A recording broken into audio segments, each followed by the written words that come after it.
Contact very dead ahead range, 300 yards, sir. Contact inside minimum sonar range. Contact inside minimum sonar range, sir.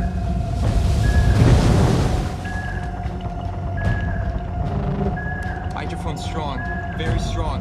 Hydrophone strong, very strong, sir. Over-revving screws. Over-revving screws, sir. He's trying to slip under us! Now, Mr. Lopez. Roll on fire, medium pattern, roll on fire.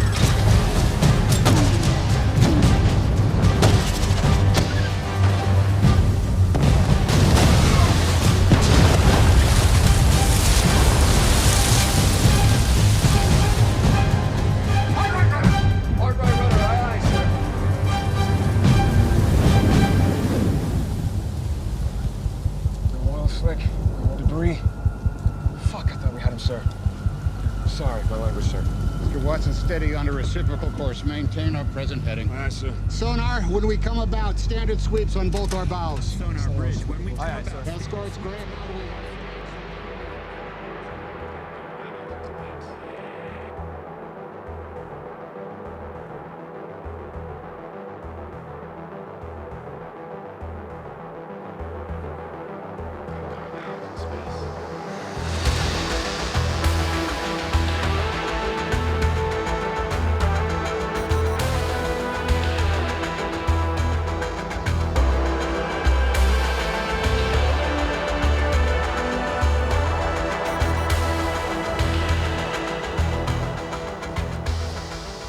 What you were listening to was a scene from the new Tom Hanks World War II submarine movie, Greyhound, which you can now see on Apple TV.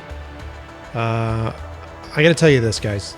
I fucking love this movie, and this isn't me being an advertising guy. You know, you've listened to the show. I'm not advertising.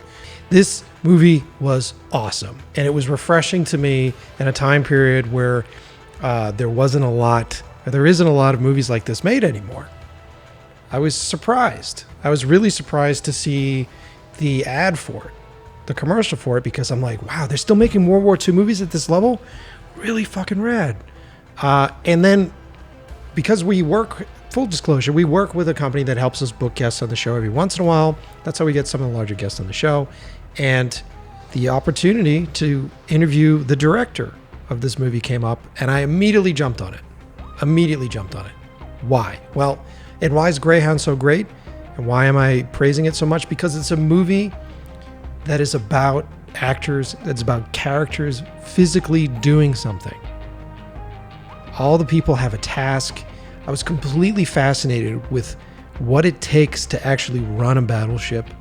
I was fascinated with the procedural element of this movie. And then who doesn't love Tom Hanks?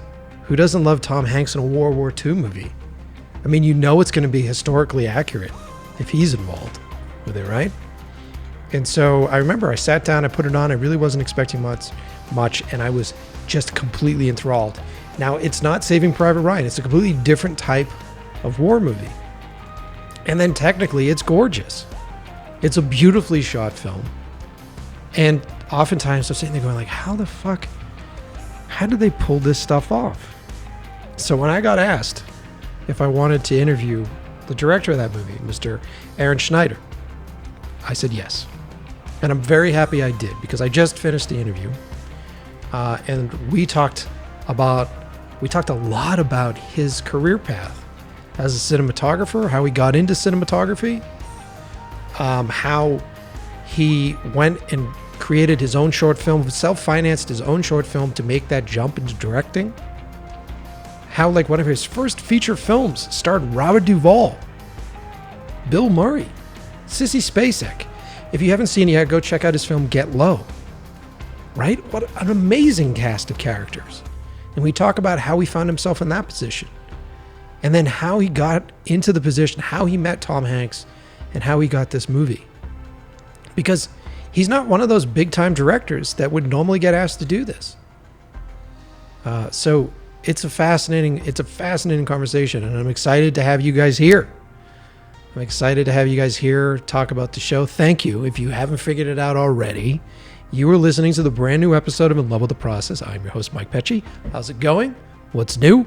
Welcome to the new season. Welcome to the new podcast. Hope you guys enjoyed episode 100. I know we had a lot of fun putting this together for you guys. And as promised on that show, we are doing bigger and better things. We have a whole new sound on this show. That opening track that you were listening to was a new one from Code Electro, one of our favorite contributing music artists on this program. And I'm super, super excited about the direction that the show is headed in. And if you guys don't do so already, please follow me on Instagram at Mike Pecci, or follow the podcast at In Love with the Process Pod. That's In Love with the Process POD on Instagram. There, give us some feedback. Tell us what you think about the show. Tell us what you love about the show. Do you like the new songs? Do you like the new tracks? Are you happy with our guests? I think this show's really going to surprise you guys. And I've promised since I started this show that I wouldn't just be doing the standard PR, get someone on the show because they're advertising their new show. Literally, when I talked to Aaron before recording this, he's like, what do you want to talk about? Right? Fucking cool is that? That is what this show does. And sure, Greyhound came out, but it didn't come out last week. It's been out, at this point, over a month. And like I said, go check it out. Go check it out. It was just a lot of fun and great filmmaking techniques involved with this.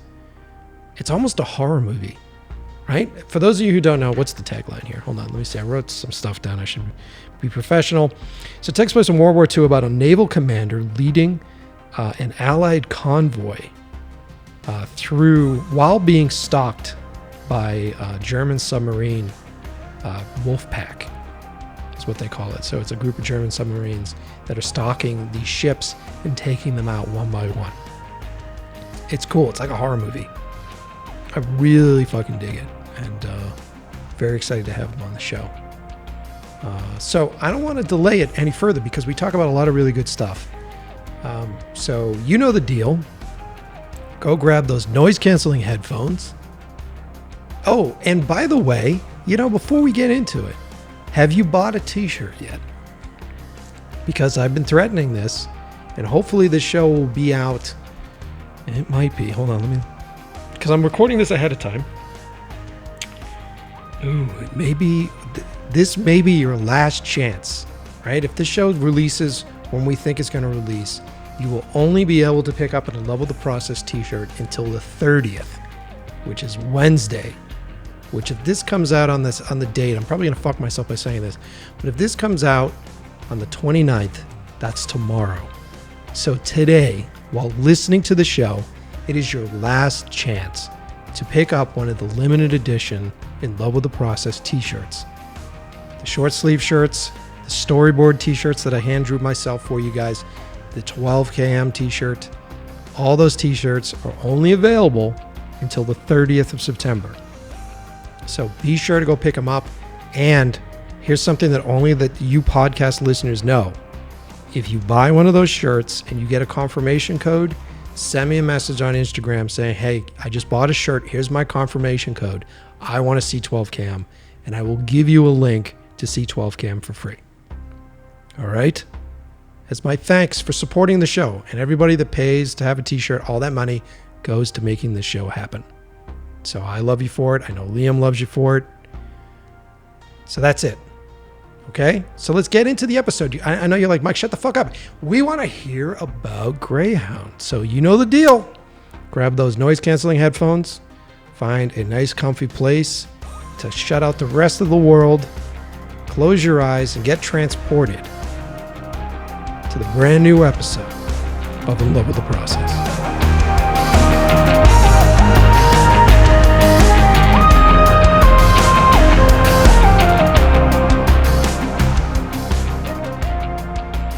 Aaron, thanks for being on the show, my friend. Glad to be here. Very excited. Happy that you took the time. And we were talking before we were on air. You're out here in Los Angeles as well. I hope you're staying safe with all the fires and the smoke and shit. I am. I've had to put off my evening walks, though, because of the air quality. I'm hoping, I got my little air quality app, and I'm hoping it goes down far enough to get back out there tonight. Dude, I'm right there with you. I haven't been out. I just recently, when the pandemic started, I bought a bike, and I've been out there bicycling and trying to keep myself from becoming like Francis Ford Coppola weight. Jabba the Hutt. Yeah, but of course, now we're in quarantine because of the smoke and everything else. So it's been pretty crazy the past week. But we've got podcasts and filmmaking to keep us busy. Yeah, exactly, dude. Exactly. And that's why I'm excited to have you on the show. And I just want to say up front, no bullshit, that I saw Greyhound prior to even talking to the folks that helped me book you on the show. And I was like, thank God this movie's out there. Because it just hit a point where I feel like movies just aren't paying things off right now. And movies just seem to have, I don't know, such a social gimmick with everything they're doing. And the thing I really liked about your film was it was incredibly straightforward. It was almost a horror movie, which I really dug. And I just, Tom Hanks is amazing. The whole cast was amazing. The movie just looks fantastic. And I got lost in it. I'm glad to hear that. Yeah. So congratulations for making a fucking good movie. Thanks. Tom, as you know, was the screenwriter. And his company and his producing partner, Gary Getzman, it was an independent film financed by Film Nation and then picked up by Sony. So it was, even though it kind of looks like your classic Tom Hanks, kind of mid-budget movie, it had kind of indie roots. And it started with Tom's screenplay, an adaptation of a novel called The Good Shepherd by C.S. Forrester. Of course, retitled it because Good Shepherd's already been used. Yeah. And Tom envisioned it from the start as just the perfect 90-minute procedural.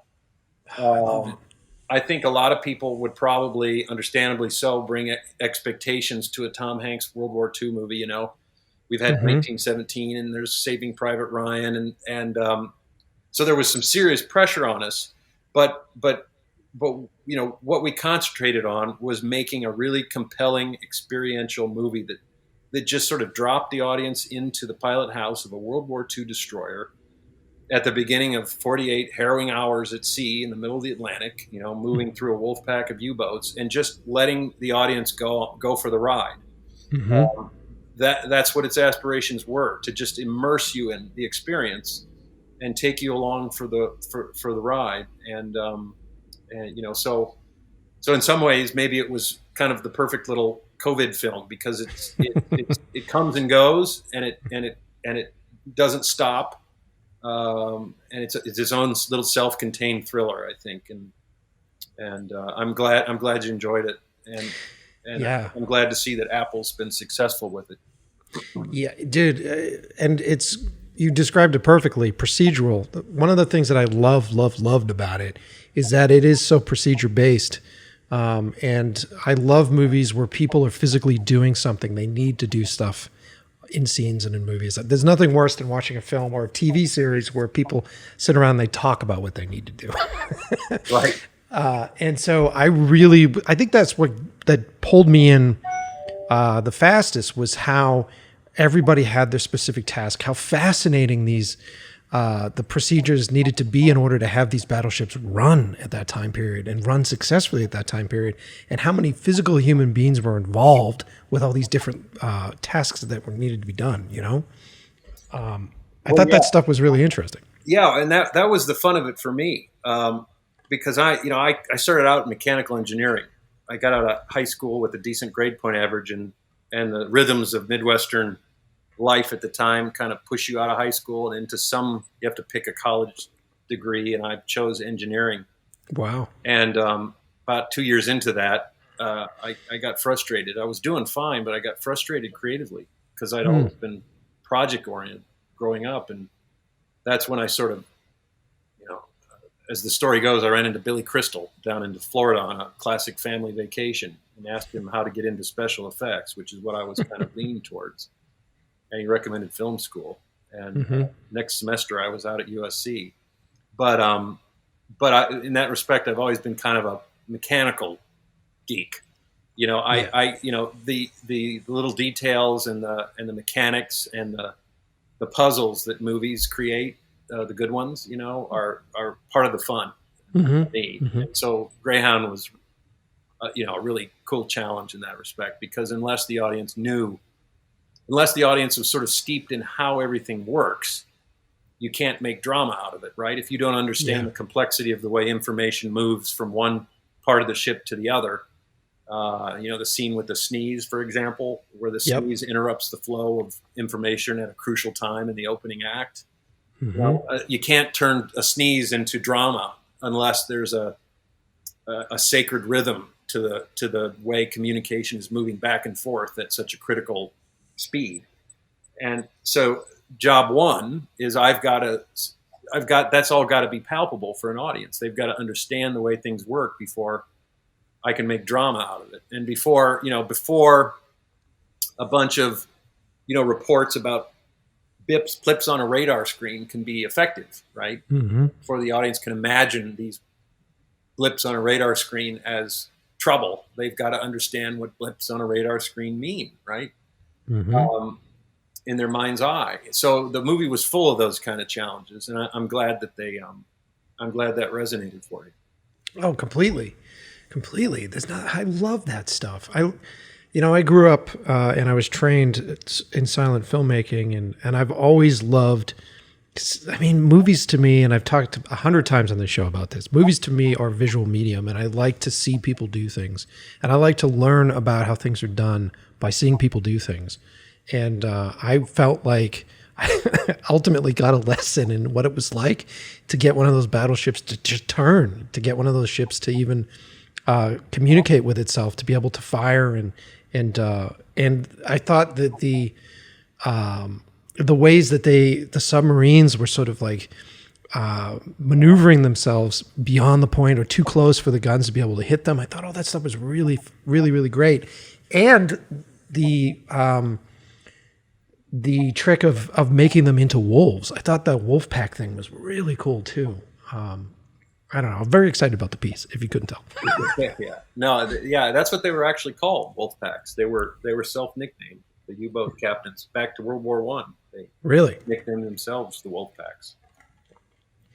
Was there something while you were doing this piece, like how did you learn the steps? Like, you obviously had some sort of consultant there, but what was the process? Because it must be pretty daunting, because I'm sure that they don't write out all those details in the script. It's just very like minute, very simple descriptions, right? Like, what was the process of figuring out all those steps? Well, the first thing you realize is that you're never going to get these ships out on the real water.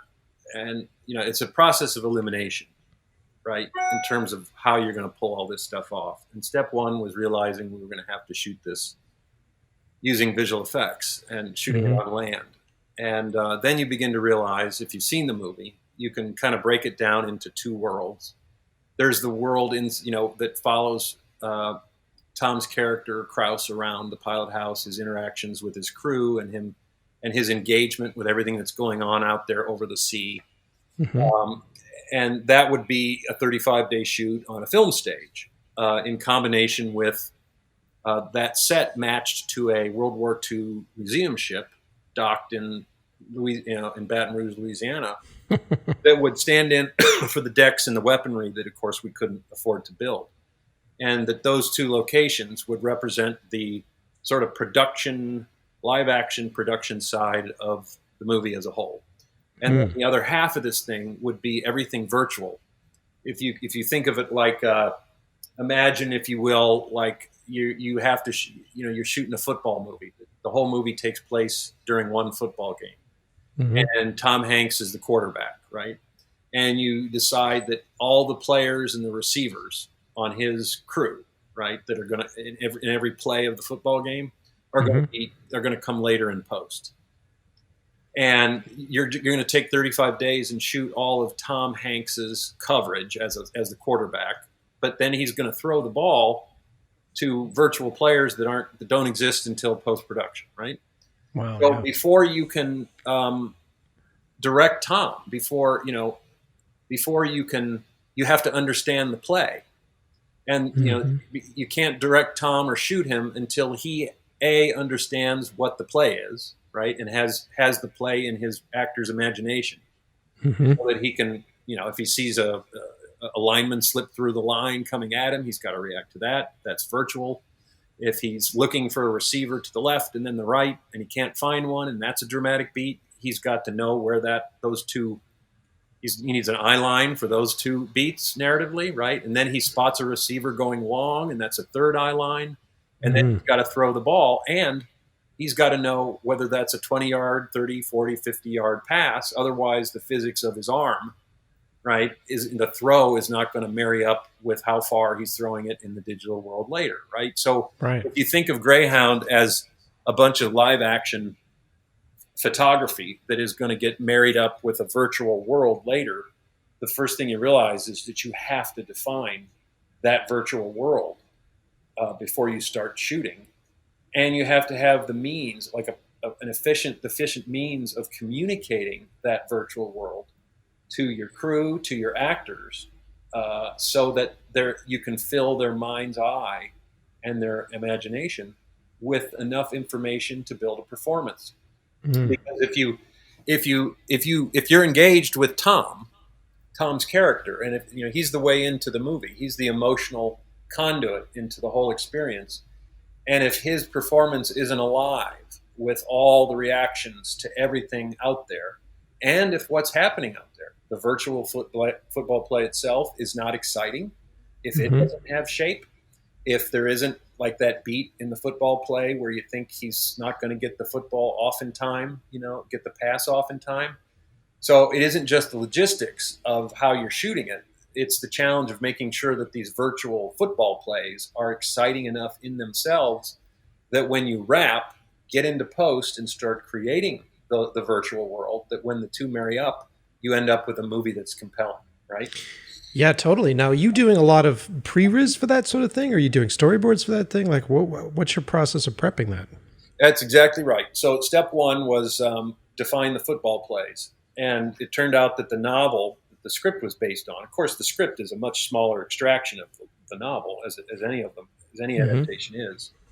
So the book had a lot more details about positions and ships and description and scenarios that you couldn't fit into a screenplay. Right. And all the bearings that C.S. Forrester wrote, all the descriptions, he did his homework too. He didn't just pull these bearings and descriptions. He as a writer, was experiencing the same thing. He knew that if he didn't have a battle in mind, if he didn't know where these ships were in his own writer's mind, he couldn't write his dialogue. He couldn't say turn right now or fire now. He had the same issue.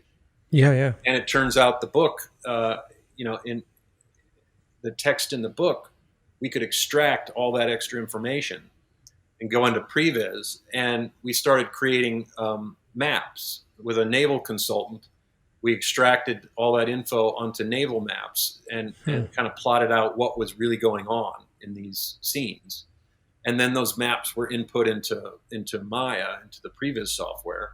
Right. And using those overhead maps and sailing, each of the ships at real speeds, at real distances. If it's 15 knots, we animated it at 15 knots so that we had kind of an overhead animated expression of the battles in real time.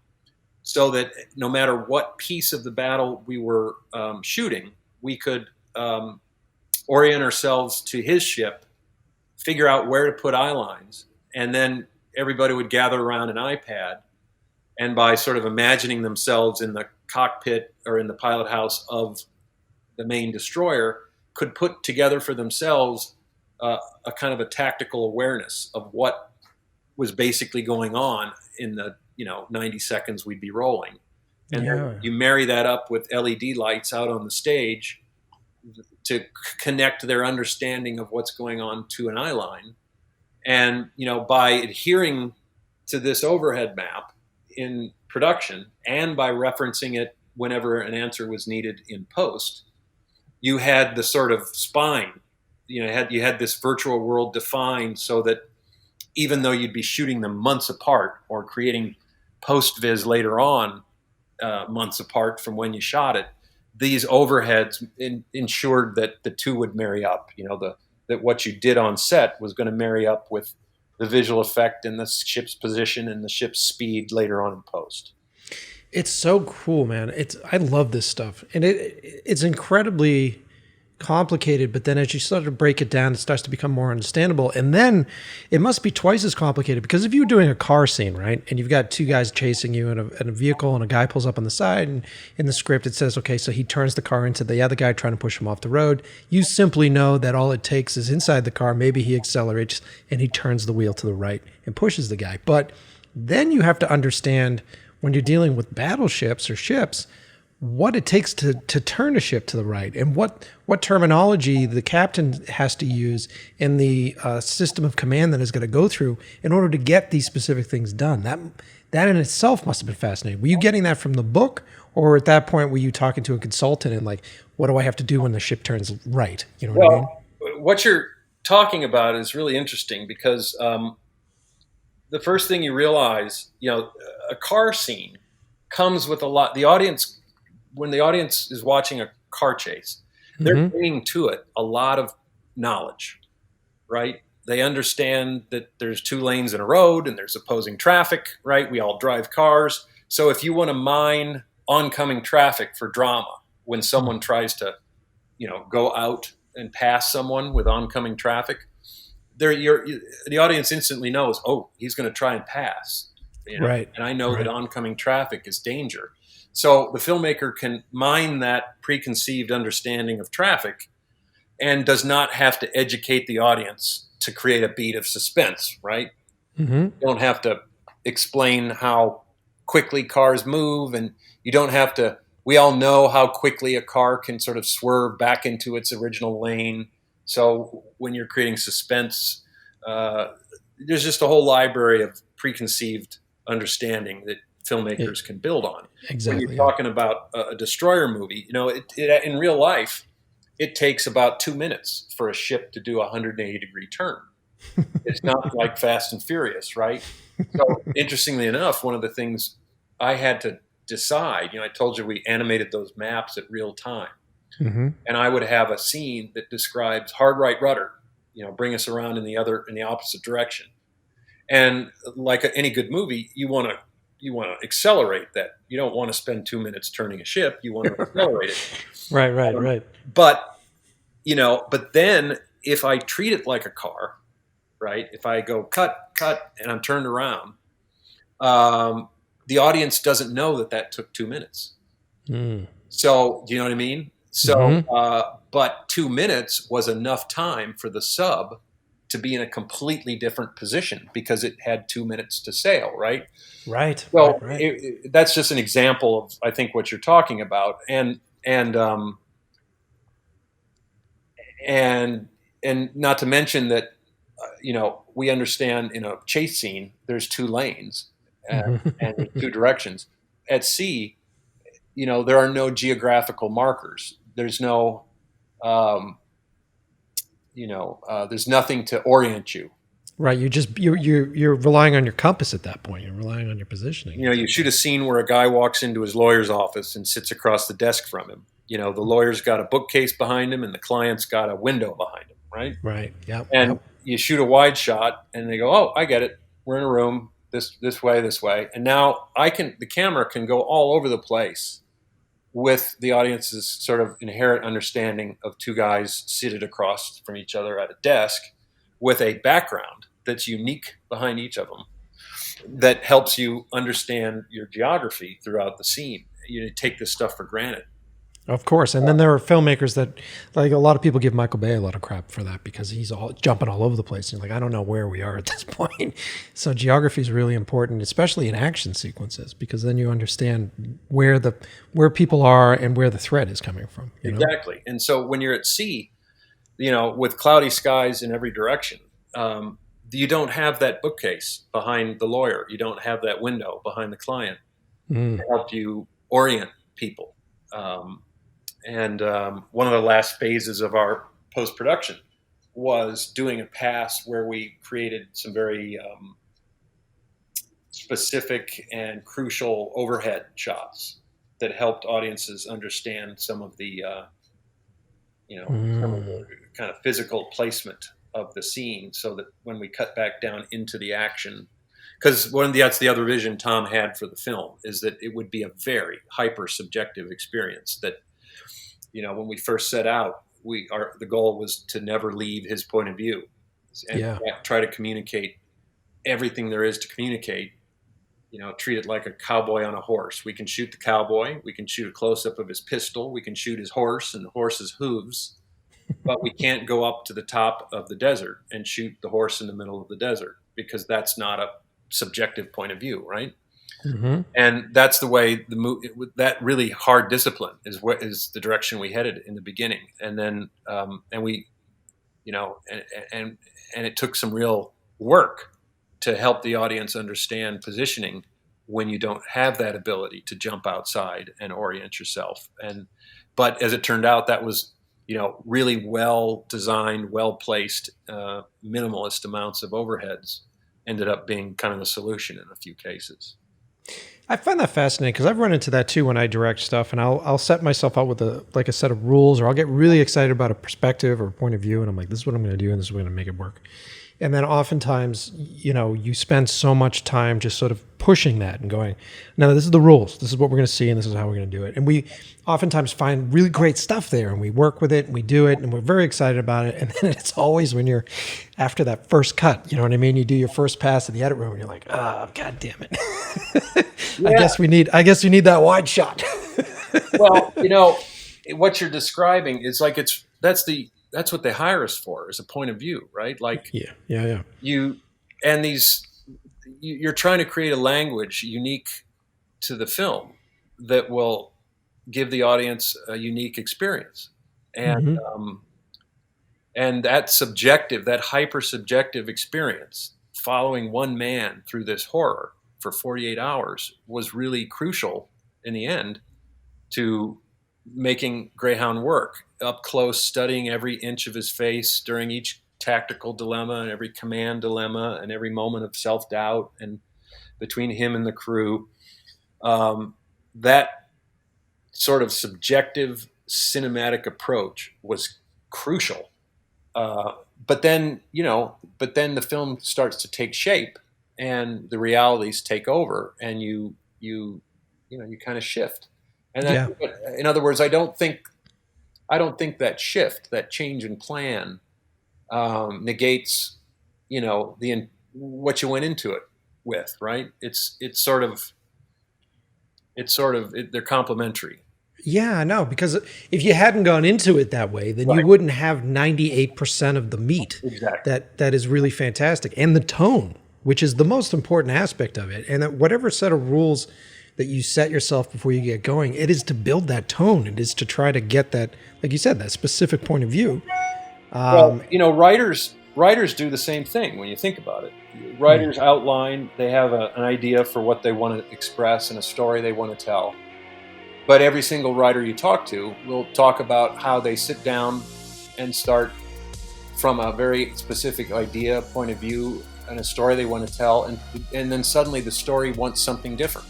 Mm-hmm. And they want, and the writer lets, the good writer, the smart writer, lets the story take a bit of its own path, so that it's this balance between the goals you have as a writer and letting the creative process evolve a little bit inside of that. Yeah, and it's swallowing your ego at that point too, which is often. And I think the same thing applies to physically making a movie. You have to go at it with a point of view and a goal and a plan, but you also have to stay open to what you learn along the way. But you're right. If you don't go into it with a passionate idea for what you want it to be, there's no point of view at all, and you don't end up with anything.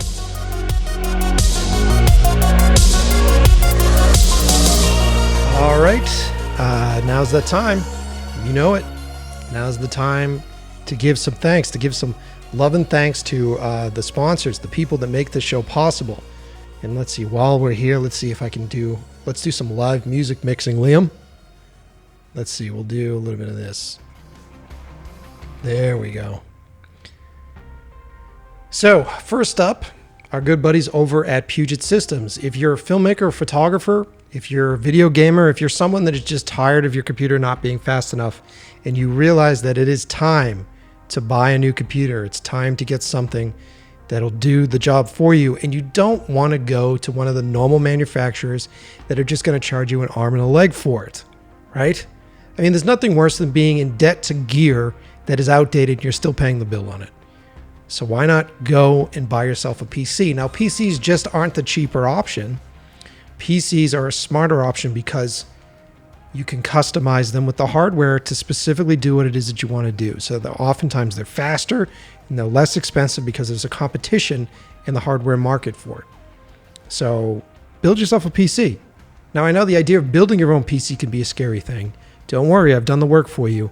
I found a company when I was looking for new PCs that would not only put together a machine that fit my budget, but they also had a great unboxing experience. Essentially, they'll put it in a box, they'll ship it to you, you take it out of the box, you turn it on, and it works perfectly.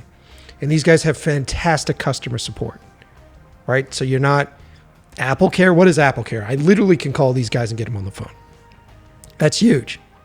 I know from people my age are like, yes, breathing a sigh of relief. For you young folks are like, oh God, I got to talk to somebody. Yeah, it's fine. They're cool people. They love you guys. Do yourself a favor, go to PugetSystems.com, check out the computers. You can buy a system based upon the software you use. They'll give you like a baseline package. You can start there, and then they like to communicate with their customers so you can actually have something custom built, right? How cool is that? Go to PugetSystems.com and buy your new PC. Also returning is our good buddies from Quasar. Quasar Science, one of the best advancements in the movie business over the past 10 years has been LED lighting technology. Not only are they using LED lighting technology to do amazing backdrops on the Mandalorian, but you're also using really amazing tech to light their subjects. We're talking about lights that don't run as hot, lights that are cool in temperature, lights that can dial in any sort of color temperature that you need, right? They have a smaller footprint. They don't require as much power. They don't require as much crew to use them. So a lot of folks are like, Mike, what do you have in your kit? I have a lot of Quasar Science tubes. I've got some bicolor tubes. I have a rainbow LED tube set up. I love these guys. They've been a big supporter of the show. So if you're looking to buy some new equipment, if you just want to keep up on what's going on with LED technology and lighting, go to quasarscience.com and check it out. Okay, so also what I was saying at the beginning of the episode, today is the last day. Today and tomorrow are the last 2 days that you can buy t-shirts to support the show. And I've been begging you guys, pick these up now because they're limited. I know you're going to be crybabying in 5 months from now when you see a bunch of people running around with a Love with the Process t-shirt and like, where the fuck can I buy these? You didn't buy them when they're available. They're available right now, man. Go to inlovewiththeprocess.com, click on the merch link, and there you can purchase one of your t-shirts. It's a long sleeve t-shirt. It's an amazing shirt with the logo down the sleeve, plus the storyboard design that I drew on the front of it. There's a short sleeve version of that, and there's also the 12 cam version of that. And like I said at the beginning of the episode, those of you who buy a shirt, all you have to do is send me an email with your confirmation code and say, hey, I'd like to see 12 cam, and I will send it to you for free. Okay? So think about that. Anyway, enough about the ads. Thanks for sticking through the reads. It is time. Let's get back into the interview with Aaron.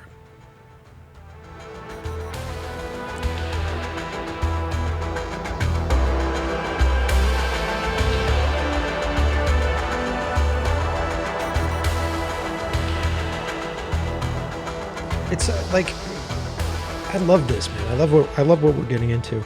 The thinking about, because the movie, I mean, Tom Hanks is Tom Hanks. He's amazing, and like all he has to do really is like stare off next to the camera, and you're just completely engrossed.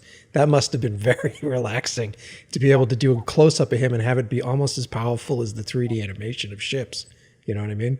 Oh yeah, I remember there was one moment because you get, you're working with Tom, and I went through this when I worked with Bill Murray and Robert Duvall on my first feature. There are moments on the set where they're just the guys helping you make a movie, right? And then there's little moments where you're reminded, oh my God, that's Tom Hanks, or oh my God, that's Bill Murray. And I had one of those somewhere in about day 3 or 4 in a close-up of Tom reacting to a ship exploding. And I went, okay, well, there's why he's a movie star right there. Look at that. And you're reminded what a star brings to the storytelling process. But so, yeah, it's like, and I remember also when I made my first short film as a writer-director, when I put my life savings into a short film. I was a cinematographer as an attempt of steering my career towards directing. And I put my own money into it. So it was a real budgetary struggle, but it starred a 9-year-old boy that I'd cast who was wonderful. And we get into at the end of every day, we'd all get a drink and start, freaking out over all of our budget problems and our, and all the limitations and all the nightmares that we had been through and we had to deal with the next day. But we always used to have a saying, at least we have Jonathan, because we knew that the movie was about this 9-year-old boy. And we knew that that's really all that mattered, is what he was going to bring to the role of the story we were telling. Yeah, you got to deal with all that other stuff. But at the end of the day, it's about a close-up of Tom Hanks. Yeah, totally. I mean, that's why oftentimes they say casting is king, and casting is the main job of a director, is making sure that you get that person. And for me, whenever I'm casting, I'm always looking for that person that doesn't have to be saying anything, someone that could just be breathing in that frame, and that person that I'm fascinated just to see doing anything, whether it's eating a sandwich or, like taking their hat off, like I love that stuff. That's what makes movies. Yeah, and there's other things like that too that can have that power. There's locations that have that power. Mm-hmm. You know what I mean? Where visuals can do that too, I think. Cutting to a sonar operator with all that amazing equipment, or seeing a 5-inch gun swivel around 30 degrees and line up on a target. That's what movies are, right? They're just a collection of these really cinematic, compelling things, one after another. Certainly, Tom Hanks and movie stars bring that to the screen, but that's really kind of what we're doing. We're trying to mine all the things that make movies fun to look at, so that everything is holding the screen. That something's happening, or you feel something that's keeping the audience engaged. This is why I think you and I are going to get along. Spoken like a true cinematographer. Because at the end of the day, it's that, those, what I love, my favorite part of a movie is the first, 2 minutes of a movie, or the first 90 seconds of a movie or a television show. Mm-hmm. You could cut just about any images you want, right, together over music with titles for a minute and a half. And the audience will be riveted. Yeah, right. That's true. Even though your story hasn't begun, that little period before that everyone's kind of settling into their chair at the theater, or they're settling into the couch at home, and the world. You could just about cut anything together. I remember one time I went to a friend's director's cut screening. And we didn't know each other, so everyone was sitting there quiet, little conversation, because it was a disparate bunch of people. And the director's dog was in there. It was a scoring stage where the screen was happening. The director's big golden retriever was lumbering around down below the screen, where they have the ping pong table. Yeah. When you're mixing. So the dog was and everyone was seated facing the screen and facing this dog, and everyone was quiet. And no one was talking. And all of a sudden, the dog got up and walked across the bottom of the screen over to his water bowl and started drinking water. And, the sound the dogs make when they lap up water. And instantly, the whole audience, everyone in the seats laughed. Weird. Right? Because it's funny. You're sitting there waiting for a movie to start in that moment where you're open to anything, right? And you're just looking for something to engage with. And you're an audience, you're a primed audience, and right in the middle of that vibe, the dog walks across and goes slurp, slurp, slurp, slurp, and everybody broke out laughing. And I remember thinking, audiences are so ready to be entertained. They're just sitting there waiting for you to give them something to laugh about, or to cry about, or to smile about, or get excited about. And then of course the movie starts, and you got to keep up in the game. Yeah. That's the challenge of movies. But I've always kind of loved that magical first minute or two in movies where the sky's the possibility. It's like, the beginning, you go to see the next Star Wars movie and you see the Lucasfilm, right? Yeah. Oh yeah. You have no idea what's coming. Yeah. Yeah. But you're like, in that moment, when you see a long time ago in a galaxy far, far away, it's just, the possibilities are infinite. It's fascinating because I never really thought about that. And I guess while you're speaking about it, I was thinking about what I think of, like what I would refer that to. And for me, it's almost like when you go to a stranger's house, like when you go to someone's house and you walk in there for the first time and you're sort of looking around and you're feeling the atmosphere, you're feeling the vibe, and everything's kind of exciting because you don't know who this person really is or how they decorate their things or what the house smells like. And it is a very exciting point of a movie. It's a fucking fascinating thought. And you can cut to anything, man. Like you could cut and there's a beetle walking down the street, right? And you're like, oh man, there's a beetle. I don't know what the hell that is, but that's a cool beetle. And then you cut to something else, and I don't even know what any of this means yet, but I'm willing to learn. Yeah, there's something magical about that first those first moments up on the screen, I think. Oh, it's so cool. And it's obvious, like I mentioned, as a cinematographer. So that's how you got into the business, right? You started as a cinematographer? Yeah, I went to film school. I told you I came out of engineering and transferred as an undergrad from mechanical engineering out to USC's film school. Mm-hmm. And at the time, I thought I was really into. I'd been reading Cinefex magazine, and I thought maybe I'd find a career in what then was called special effects. And I was an ILM geek.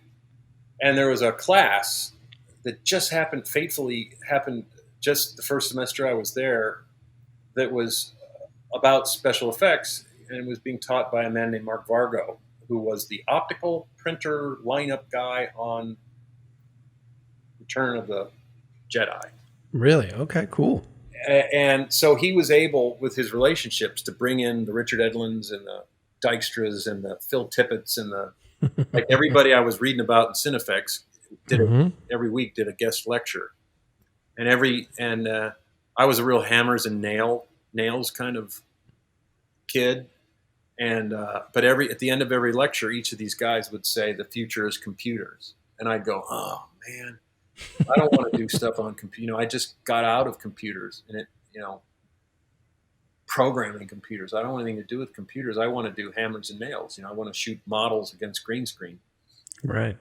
And that's when I discovered cinematography. They had another class that again was kind of a one and done at that point, called Reflections, sponsored by Panavision, where a famous cinematographer would come in the night prior to the class, screen one of their films, their recent films, and then the next day we'd pick a scene that was easy enough to recreate on the stage with 3 set walls and some minimalist art direction to pick the location in the movie, and that cinematographer would recreate the exact lighting fucking in really the movie. Cool. Yeah, that's rad, man. That's really cool. And the first cinematographer was Jordan Cronenweth, who'd shot Blade Runner, and he brought a movie called Peggy Sue Got Married. Yeah. So, talk about the right way to be introduced to cinematographer. My first teacher was Jordan Cronenweth. So he set up the scene in the basement where Peggy Sue and Nicolas Cage come down, and there's one single beam of light coming through the window. Oh, okay. Yeah. The window. And the reason he picked the scene is because there was no fill light. And he said, Francis Coppola and I staged the scene so that whenever we needed light on one of their faces, we would stage it so that the opposite actor would step into the beam of light, and the light would bounce off their shirt into the other person's face. And then they would step away, and that person would fall into shadow. So, in other words, the lighting and the staging of the actors were lighting themselves. Yeah, totally cool. And I remember thinking, oh my God, this is insane. This is amazing. And Jordan was such a nice man, and he was so meticulous, just a consummate craftsman. To watch him, you know, he didn't like, there were a few paint cans in the background he didn't like. So he was sending people across the room to twist the paint cans until he got just the right. And it was one of those moments where you go, okay, I get it. I get how I get cinematography now. Right. And then you were hooked. And so, yeah, I came out and put a reel together, shot a really stupid low budget feature called Dead Girls. 16 millimeter, went straight to 3/4 tape. And then lucked my way into music videos. My first video was with F. Gary Gray. Oh, no kidding. Who had just sort of kind of made a name for himself with Ice Cube's Today Was a Good Day. Mm-hmm. And we did a Cypress Hill video together, and that started my about a 3 or 4 year run in music videos. The last of which Gary and I did was this huge $8 million Dre and Ice Cube video, where we decided to shoot it in anamorphic and letterbox it. This was back before anybody else was doing letterboxing their videos. Sure. Yeah. We both wanted to create something on our reels that looked like a feature so we could get the hell out of music videos, right? Yeah. Yep. And sure enough, that video is what caught the eye of Charlie Haid, who was directing a Stephen Bochco pilot, who, you know, Stephen Bochco was the king of television at the time.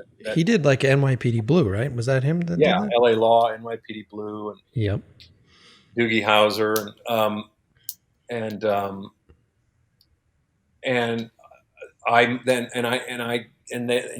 in fact, Bing Sokolsky, along with Greg Hoblet, created that shaky cam vibe for NYPD Blue, if you remember that. Mm-hmm. Yes, And totally. That Bing, as a young cameraman, and that sort of visual approach, which was brand new to television, is what created the opportunity for me as like a 29-year-old music video cinematographer to wedge my way into the cream of the crop television. Mm-hmm. They started to see how younger cinematographers doing all this new work could bring eyeballs to TV shows. And that all started with Bing Sokolsky on NYPD Blue.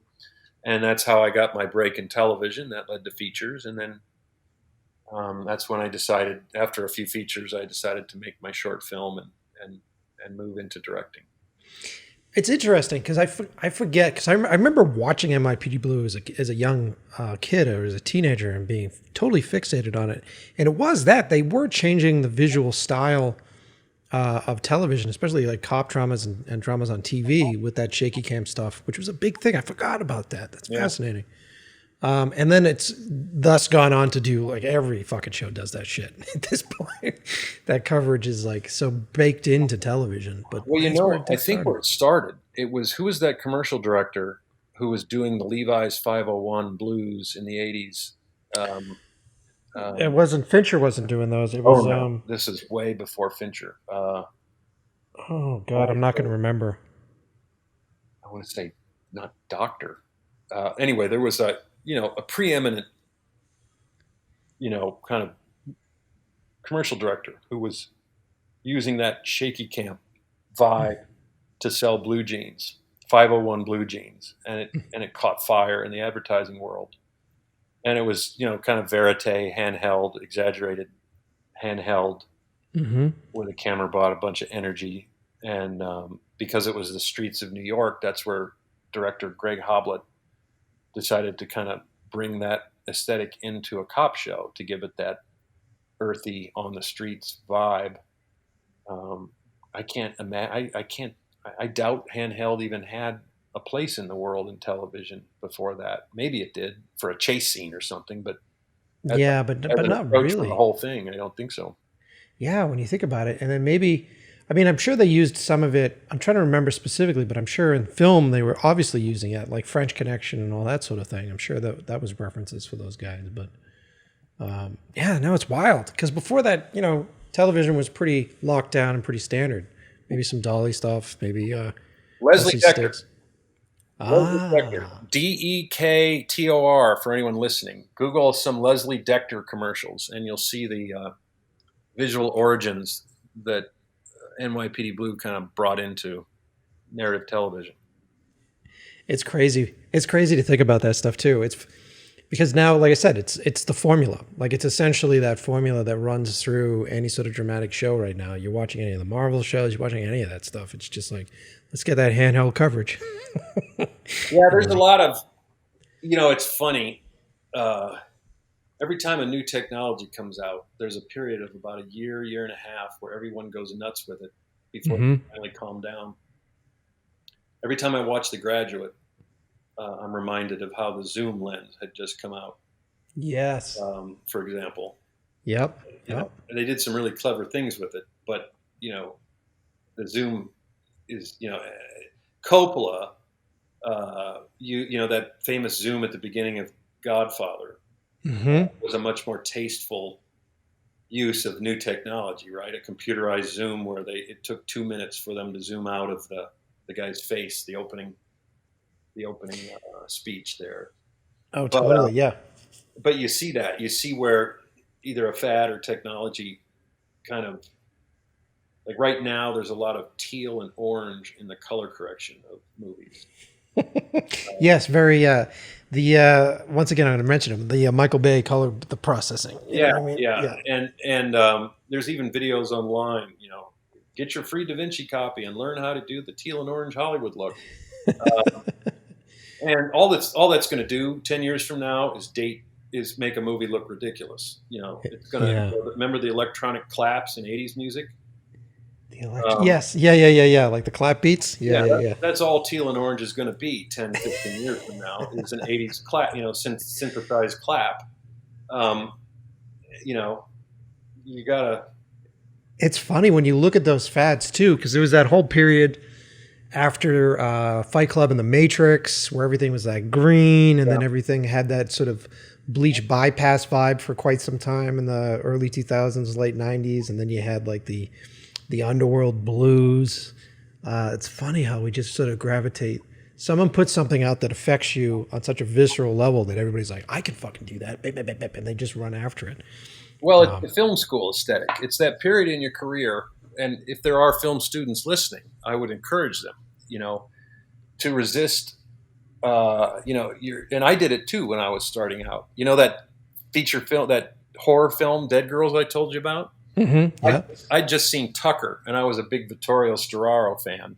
And Storaro was all about golden backlight and color. And so I shot a horror movie that looked like Tucker with golden right? So I was in that phase of my life and my career where you're trying to imitate instead of create. Right. And everybody goes through that phase. And even inside the industry, people give in to imitate instead of create, because there are some immediate payoffs. Mm-hmm. You can make your movie look like an Avengers movie or a Michael Bay movie if you go teal and orange, and sure, I'll take it. I'll put that in my back pocket. I'll take it. But you're really just limiting yourself. And so for film students out there, I would, there's nothing wrong with using something that you love or that you see as a starting point, just to sort of bring yourself into, to teach yourself how people do what you see on the screen. But then, but that's just a means to the end. There's lots of interviews with Gordon Willis, who shot The Godfather, where he said after The Godfather, yellow period films broke out like the plague. Timed The Godfather, brassy yellow. And at the end of the day, the real artists out there, like the bleach bypass thing, that was Spielberg saying, I want my war film to look like newsreel footage. Yeah. And when he's done trying to, and that was for that movie. It's in other words, it sprung from the story instead of being applied like a coat of paint on top of something. Right, right, right. And it's so funny how a lot of folks that are, especially young people in the business, because I suffered from it when I was younger too, especially doing music videos.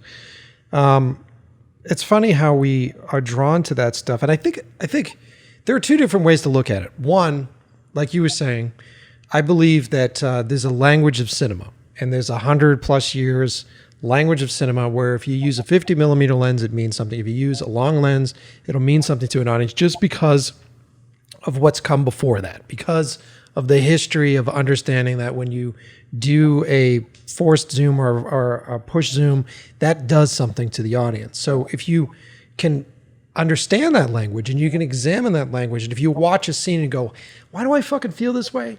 And you watch it again and you go, oh, because of this and this and this. You then, what you should do, if you want to practice that technique, figure out how it works and figure out how to make that work for you, but then just put it in your toolbox, put it in that kit of yours that you're going to go to later when it's like, hey, I really want to have this emotional impact. What would I use for this thing? And, oh, I remember when in this movie they were using a lens specific to this, or they cut with this, or there was a really good music cue. Maybe that's a good place to start. And then, like what we were saying earlier with the writers and with directing, where you start that way, but then let the movie tell you, like dictate, hey, you know what? Don't just try to recreate that Spielberg shot. Maybe you're using that lens, but here's what the narrative is. This is the direction that the narrative's taking me on. This is the direction that the energy of the actors is taking me on. Maybe I go that way with it. You know what I mean? I do. It's letting the story drive the creative ideas instead of Totally forcing an idea onto a story. And everybody, that's the challenge of being an artist, is that, yes, there are, if you're a writer, people share the same words to tell stories. How are you going to use them to tell your story? True. What order are you going to put your words in? What style of writing? The words are all the same. But what are you going to do with them?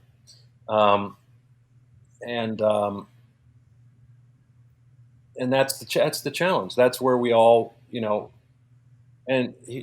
irony is that anybody starting out in film that wants to make a success of themselves needs to understand first and foremost that you'll never succeed being a guy who can do what everyone's done before. Mm-hmm. By the time you're trying to emulate something that's already been done, you're not the guy who's coming up. You're not the guy who's innovating anymore. You're the guy who's emulating instead of innovating. And the movie business, entertainment media business has been really democratized. Lots of people with cameras and YouTube channels, and so you have to find your voice, and you're never going to find a unique voice that's of unique value to anyone who wants to hire you unless you're bringing unique ideas into the world. And you're not going to get that by, plastering teal and orange on your short film. It just isn't going to happen. I guess maybe, I'm obviously teasing. I'm exaggerating. But it's true, dude. I'll take the brunt of this. It's true. Yeah. Like, be smart about what it is that you're doing. And look, I know a big portion of it for a lot of people listening right now is insecurity. And like, we'll stare right at that in the room here. It's insecurity. Well, it's also the desire to be part of the community. Like, oh, this is what people are doing, and this is what the state of the art. And I want to feel like I'm part of what everyone is experimenting with now. So I'm going to experiment with it too. Right? True. It's very true. It gives you a sense of belonging. My teal and orange short looks like something else. Cool. I feel like I'm part of everything, right? Because my work overlaps with other people's work. And but the irony is that that's not the way you succeed in this business. Is you overlap with too many people, and everyone you're overlapping with is your competition. And how you're going to distinguish yourself from everyone else. You need a really unique point of view. And that's scary because you're out on your own. You're out on a limb and you don't feel like you're part of the community. You don't feel like you're doing what everyone else is doing, and you think, wow, I'm so far outside of what everyone's doing. How could anyone ever invite me in? Because I have different ideas. I think there's a different way to do these things. And in the long run, maybe in the short run, because frankly, one of the ways I was able to succeed when I started shooting videos was to do a lot of the things everyone was doing. Ooh, there's a cool fan in the warehouse. Why don't we put a backlight behind the fan? And of course, I did all that stuff. And there's nothing wrong with caving in here and there, especially if that's what you're being hired to do. If somebody's hiring you and they want the work you're doing to fall into a certain genre, then you're obligated to sort of play inside that sandbox. But if you're out there writing a screenplay or trying to come up with a YouTube channel or a short film that stands out, or if you're a cinematographer and you don't want and you have enough experience to convince the director to try something. That's what I did. That Gary Gray video I told you got my first break in television. Mm-hmm. I drove over to Gary Gray's house with a Laserdisc player and Blade Runner, and I plugged it into his TV. And I said, I want to show you something called anamorphic lenses. Now, back then, TVs were 133, right? So I turn on Blade Runner, and it's this 240 sliver of image slicing across a square television set, right? Yep. And he's like, whoa, that's cool, but that's really letterboxed. And I'm like, yeah, how friggin' cool is that? If our whole video, how will, And I explained that anamorphic lenses squeeze the image, and you get to use the whole negative, and so our telecine, our film to video transfer will be super beautiful because we'll be using the entire negative to film this, and he's like, all right, let's do it, let's do this, let's go for it, and that's what got me my first television show because we took a chance and we did something that was, for anyone who remembers videos, will remember countless videos where all of the R&B and rap stars wanted their videos to look like mini movies. Mm-hmm. Yep, it's a big thing. But we did this before any of that. R&B and rap was still, it was considered in poor taste if your video had any slickness. Right. You're supposed to be still gritty of the streets. You're supposed to be kind of like, you don't want to sell out. Right. The look of the video can't sell out because these artists are of the people and of the streets, right? Mm-hmm. And that aesthetic would be forbidden. And so we were pretty much the first to do it in the R&B and the rap world. This was hardcore rap too. For that time, for sure. And I remember the video, man. I remember the way it looked, and because we talked a bit before we started recording. Yeah. I also started in music videos too, and there was a period. It's a battle, especially when you're directing with these artists, and these artists are so embedded in their own genre, like these subgenres. And we were doing a lot of metal and hardcore music, and that stuff had its own. Like, it's like all those guys watched Fight Club, and they were just like, there needs to be swinging fluorescent lights in every one of our videos. And you're just like, oh my God, kill me. I got a Foo Fighters video once because the director and filmmakers liked something in my first feature, Kiss the Girls with Morgan Freeman. Oh, yeah. Yep. And the video, if anyone listening, Google Foo Fighters, what was the name of it? Which one is it? Foo Fighters. It was the one for the X-Files. Oh yeah. What was the name of that one? Hold on. Walking After You. That's right. That was a great track. Yep. So anyone listening, Google Foo Fighters Walking After You, and the aesthetic. It was directed by a fashion photographer, and the aesthetic has nothing to do with the girls. That's why I got hired. It's funny. I remember an agent telling a story about how commercial agent who used to rep Alan Davio, who shot, E.T., Empire of the Sun. for Spielberg, and the agency called up wanting him to shoot a commercial that had ice cream, and wanted to know whether he had ice cream on his demo reel. And the agent tells the story. She said yes, and then they said, "But is it strawberry?" Oh, Right. So you have all these stories where, and this goes to how a big part of the industry is all about, have you done what everyone has done before, and we need you to have done it before we'll hire you to do it. And that's one side of the coin. And Yep. the other side is long term. If you don't distinguish yourself somehow, you'll just tread water forever. right. You'll be the strawberry ice cream guy. Yeah. Dude, it's so great to actually hear you say that, because there have been so many times as a director and as a photographer myself where I would get those calls and people would call me and say, "Hey, can you do sneakers?" And you're like, "Yeah." You know what I mean? It's like someone asking you if you can do sneakers. You're like, "I did a World War II submarine movie. I can do fucking sneakers." And so you get that phone call, and then they're like, "Yeah, but have you done red sneakers?" And then it just occurs to you, especially in the current industry right now, where a lot of these creative directors can literally walk down the Walmart of cinematographers and just go like, all right, so I'm looking for a guy that's done very specific red sneakers and done this with a specific camera. And there's so many people out there that they can go through and just pick that person out specifically. So the competition is insane right now for like getting into the business. Well, there's a difference between like, send us your car guys, right? And send us sneaker guys that have done red sneakers. Obviously, there are specializations, right? Sure, for sure. I don't mean to diminish the fact that there are areas of expertise in our business. If you haven't shot a lot of cars, a lot of sheet metal, an agency would rightly be nervous because it's a very specialized kind of photography. Yes.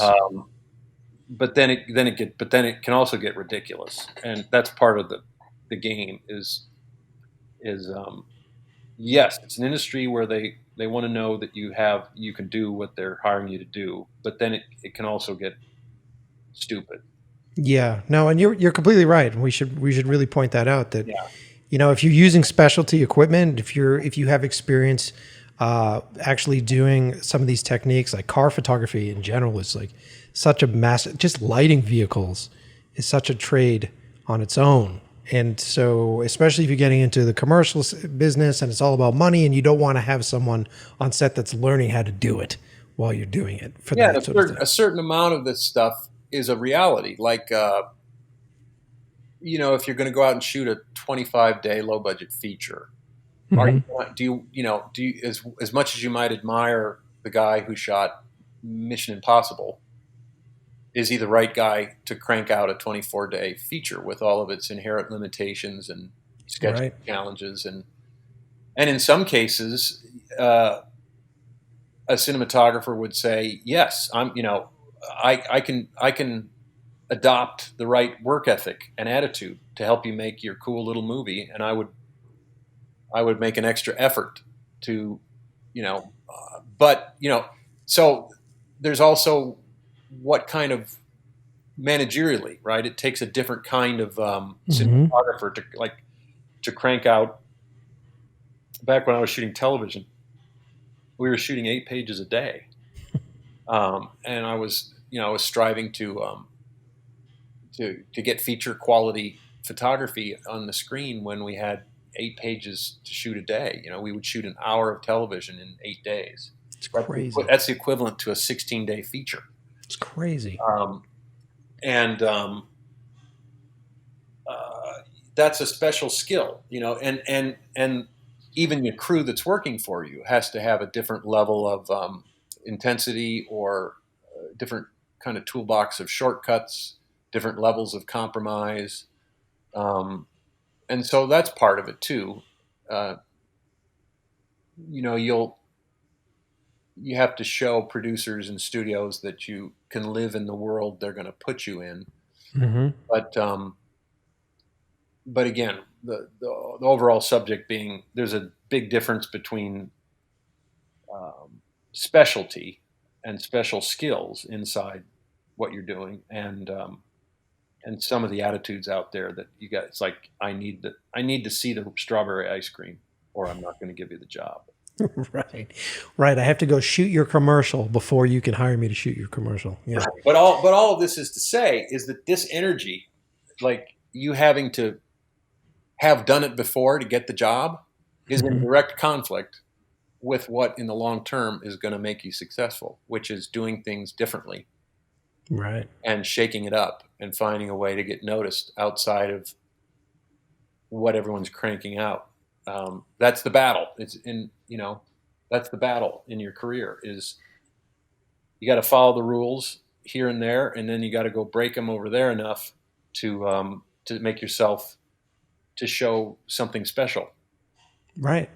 Yeah. And then it's always interesting with me as a director where I find that when I go off and I play, so like if I go off and I make my own thing and I finance both of my shorts, and when I can finance things, I'm the boss. So I can go off and do whatever I want. So I get to go and do the crazy stuff that I've been imagining. I'm not really listening to anybody direct me in a specific way. And so then I can go play. And what I find happens is I play, I make this thing, it's dangerous. You don't know if it's going to work or not. You do it and it comes out. It's great. And you're like, this thing's fucking awesome. And then you put that thing out. And then for the next 3 years, people are trying to hire you for that specific thing that you've done. Right. And you mentioned that you had to finance your own short film in order to get yourself transitioned from being a cinematographer into directing, correct? Yeah, I knew there was an invisible glass wall between directing and cinematography that you have to crash through.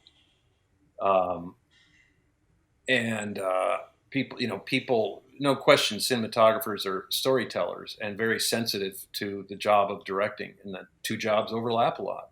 Mm-hmm. But the industry perceives the two jobs as very different. Like I always felt I never brought anything. I brought the same taste and the same eye to my first feature as director that I did to my first show. As like when I was shooting, I would watch the performance, and when it felt wrong to me, I would talk to the director, and because until it felt like it was on its feet as a movie, I was kind of stifled as a cinematographer because Right. I wasn't really just a guy lighting the shot. I was a filmmaker. I was a little bit full of myself, and I was thinking, this has to be, the whole thing has to be right before my work can begin. And of course, 9 times out of 10, I was working with such great directors that, they'd create something and it would be inspiring, and then I'd go straight to work. But whenever it didn't feel like it was working, it stifled me. And so then when I started directing, I didn't really feel like the sensibility I brought to directing wasn't that different than shooting. But that's from my point of view. From the industry's point of view, they think it's two different jobs completely. And I've got to go out and prove myself that, I can direct an actor and set up a shot and call action and call cut. And, tell a story as a director. And so, yeah, you're managing industry expectations and industry perception, and you're doing battle with it is really what we're talking about. It's like, I want to shoot a car commercial. I actually did a spec. I rented a Fisher light and a turntable, and I put a Lexus under a Fisher light when I was in my late 20s because I wanted to do a spec car commercial and see if I could break into sheet metal and car photography. And so I recognized how the industry worked. It's like, you have to have done it before to get the job. So the only way to jumpstart that is to do it myself and pay for it and hope that gets me through that glass wall. That commercial ended up helping me get a lot of work, but I never got into car work. But that was, that's you rolling the dice. It's like, I'll try this. I'll see if I can break through this glass wall and fool everybody. And then, you're basically trying to cowboy your way into an opportunity that on paper you don't deserve yet. Right. And sometimes that works. Sometimes you make it. But then sometimes you run into that person that's like, you don't know what you're doing. You're like, oh, yeah, you're right. Not yet. And by the way, I emulated the style of sheet metal photography everyone else was doing. So I broke my own rule, right? I wasn't to the point yet where I could then make a name for myself as a car shooter. The first job was just getting into the world. Now, had I gotten into that world, then I'd be responsible for distinguishing myself inside that world somehow. So there's a difference. I don't want everyone out there to think that emulating what everyone else is doing is wrong 100% of the time. You have to trick the system by doing what everyone else is doing in car shooting. That might have, broken me into the world of car photography. And I've tricked the system with its own gag, with its own rules. But then once I'm inside there, if I want to continue to be successful, I've got to become a very unique kind of car shooter to build a career on it, right? Yeah, no, it's fascinating because I learned this when I started getting repped by commercial companies, like production companies, as a director. And so any rep, whether you're talking about your agent or your management, or you're talking about a commercial company rep, they are completely dependent upon you creating a reason for them to sell you all the time. Yep. Like there's a big misconception that when you get repped, then that's when I get the phone calls and I can make choices. No, those guys are still calling, or if you're lucky, they're calling you. Those guys are still waiting for you to send them the new thing that you're excited about and the new thing that you're doing. And I remember very similarly trying to get into different avenues of commercials as a director. And so because we came up through music videos and we came up through the rock and roll world and the heavy metal world, was very much known as like a dangerous director because the subject material was very dangerous. And so for a period of time, I'm like, well, I can do fucking diaper commercials or I can do any of this stuff. And so I was attempting to shoot stuff that would work in that world. And I would get two different sides from the production company. They would say, just shoot something safe, which essentially meant just emulate something else. Like emulate so that we can put that on our reel. So that way when this job comes down the pike and there's a new carpet commercial, you know how to shoot carpet commercials. And so for quite some time, I was just doing that. I was trying to emulate someone else's work. My passion really wasn't in it, but it was like, I got to do this because I got to get more work.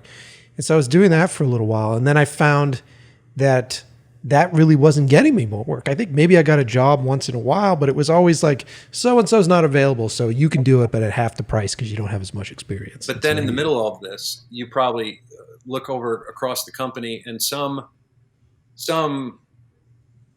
young guy went out and shot a commercial with his iPhone and it's all the rage and AT&T wants him for a package of 10 spots. Right? Exactly. It's like, oh my God, he shot a commercial on his iPhone. Look at this. It's amazing.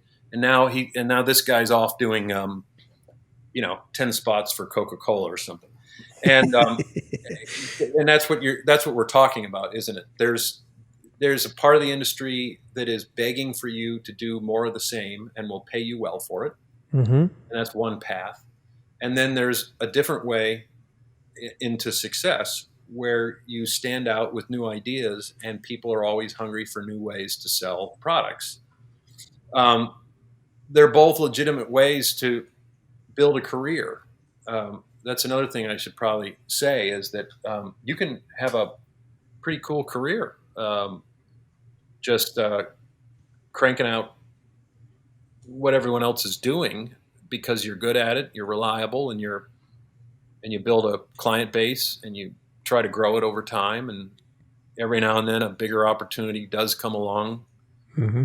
And you can step up the ladder a rung and keep going. Right? It's just that they're two different paths, and you have to understand the pitfalls of both of them, right? Yeah, because that's the thing that we consistently talk about on the show. There is no system in place. It's not like being a firefighter. You know what I mean? Where it's like you go to fire academy, you put your time in, you put in a certain amount of hours, you got to become an EMT, and then you're guaranteed to get to a point where you're making money and you're getting a retirement fund. That doesn't exist in our business. There isn't a set of rules that you can just strategically follow to be a cinematographer, correct? Correct. Yeah. So like we're consistently trying to figure out what angle to take. And I can tell you from personal experience, I drove myself fucking crazy doing that in the commercial world, trying to figure out how to crack the code, trying to figure out like, what do I do and what do I shoot? And let me shoot this, and let me shoot that. And I found it was disheartening for me because I was losing focus of what excited me, what really got me going, and what I was really excited about. And then I started to understand more that people really only gave a shit about the stuff that I was really excited about.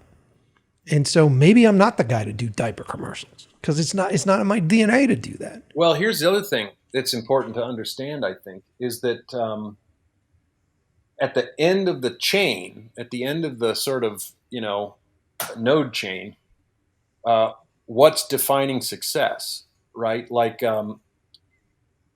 if you come up with, if you make the diaper commercial, they air it, and the agency sells it to the client, and the client says, "Oh, great diaper commercial. Thanks. When we make our next set, we'll call you."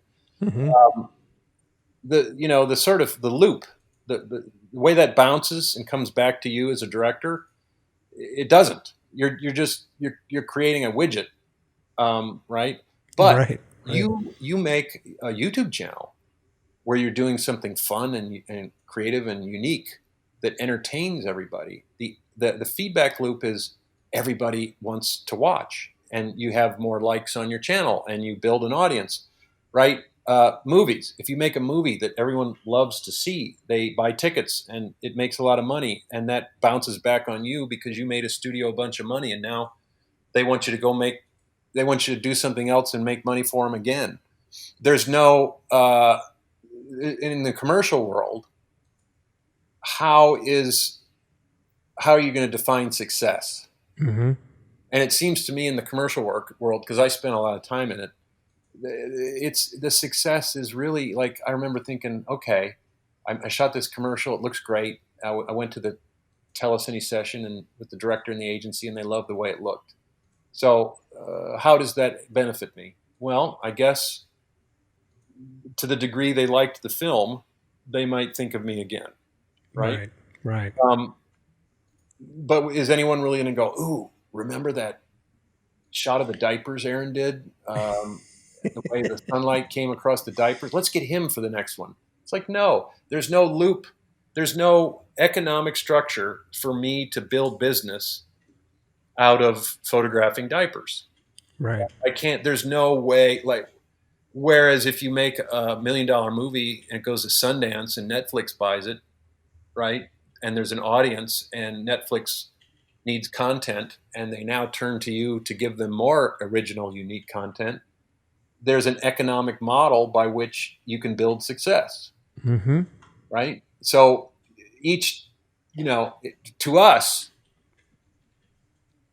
shooting a commercial feels like filmmaking the same way shooting a movie feels like filmmaking, but they're two different feedback loops in terms of how you can build success. Very smart way to look at it. Totally smart way to look at it. Yeah. And the only way in the commercial world is the guy who does the iPhone thing. Oh my God, he made a camera obscura and shot a commercial with his living room curtains. This is amazing. We got to get that guy.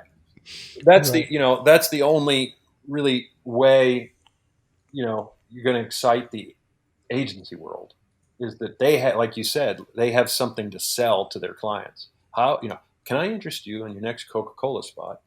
And a guy we have that can shoot your whole commercial with his living room by creating a camera obscura with his bedroom curtains. And then boom, it's a little like fashion.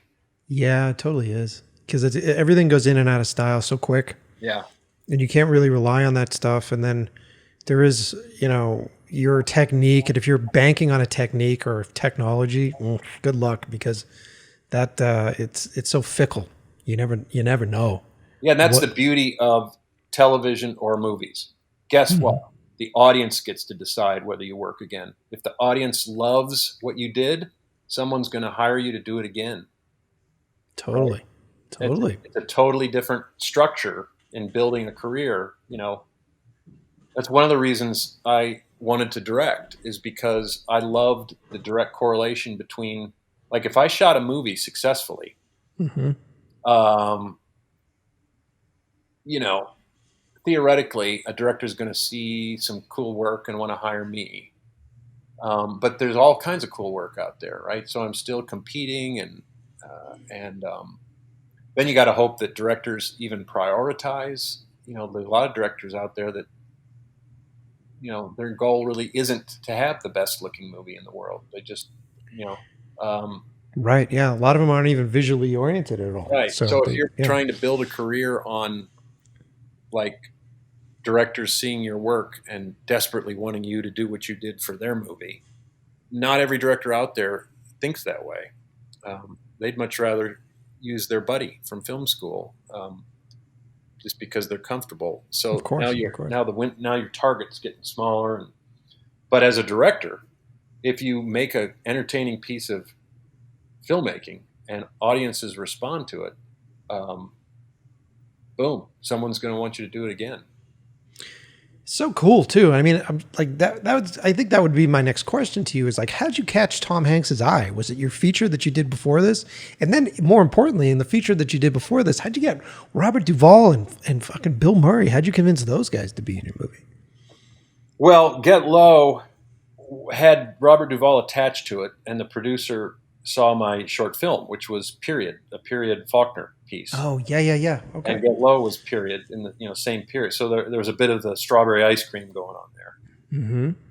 But then we hit it off, and our aspirations for what it could be were the same, and we partnered up. And then the next challenge was Duvall was attached, but had to sign off on the script. And I had a writer friend who I'd known, who would be perfect. A friend from the South who was a very soulful writer and kind of lived in these worlds. About 15 years older than me, and Mm-hmm. he was a truck driver before he was a screenwriter, right? Rad. That's And really a cool. songwriter. He came out to L.A. to be a country songwriter. So Cool. Very cool. And I brought him on to rewrite the screenplay, which is what sealed the deal, because Robert Duvall loved his writing so much. And then, of course, once Robert Duvall committed based on the writing, Robert Duvall and the writing inspired Bill. It wasn't me that Bill was dying to work with. Bill liked the script, and he admired Robert Duvall as an actor. Mm-hmm. And you snowball it, right? You at the bottom of the pyramid is a screenplay, and then from there you build it with an actor, and then from there you build the budget with the act. You find the budget with the actor and the screenplay, and you roll the rock up the hill until it starts to take shape. And that's how Get Low came about. Greyhound was a very sort of magical opportunity in that, Tom had his pick of the litter, obviously, as you can imagine. Sure. And he shared the screenplay of Greyhound with lots of his big director friends. But I don't think he ever had in mind to make it with any of them, because I could tell that he wanted to be an equal partner with somebody. He was going to be my boss and my movie star. I needed,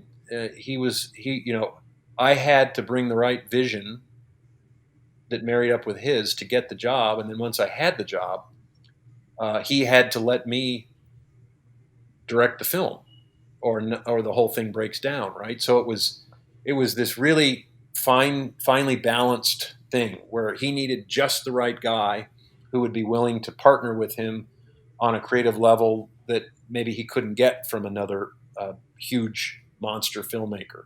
Sure, of course. But at the same time, I wasn't going to engage with this unless I could bring what I had to bring to it. And it was like the perfect balance. And that's what created the opportunity for me. Wow. That's so great, man. That's really cool to hear. Yeah. And you know, Tom Hanks seems like such a class act. He really does. I mean, is he that way to work with? Oh yeah, yeah. And I just, as I just said, he's the one who hired me, so he was my boss. Then I had to work with him as a screenwriter, and that's a different hat than boss, right? Because it's a director. You know, feature films is a director's medium. You know, as soon as he hired me, he suddenly was working for me, essentially, or with me.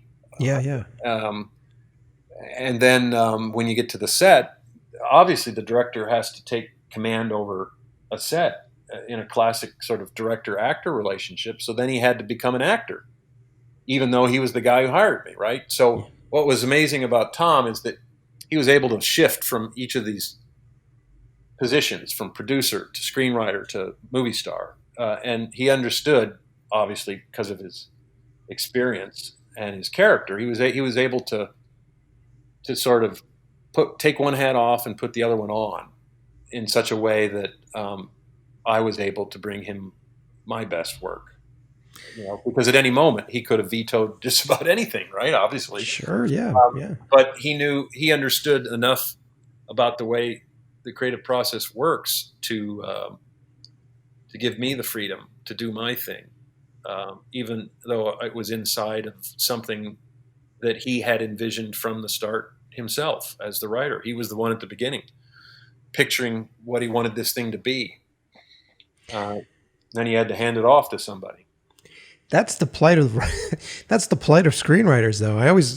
My screenwriting partner that has done my last 2 feature scripts, I always laugh at him. I go, dude, I feel so terrible for you because, you know, you're becoming so attached to ideas and you're flushing out these things and you're getting it to a point.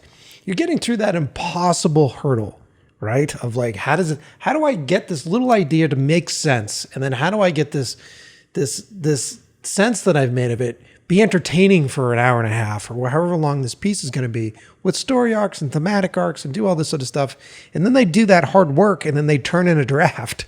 And then that draft is read by producers or whoever. And they're just like, you know, I don't like this. It's like, well, let's just take a minute here to understand the hurdle that it took to get in your hands to begin with. It's funny. I was just rewatching. I was bored and I was on YouTube and I found that scene. You ever seen The Big Picture? Which one's The Big Picture? With Kevin Bacon as the film student.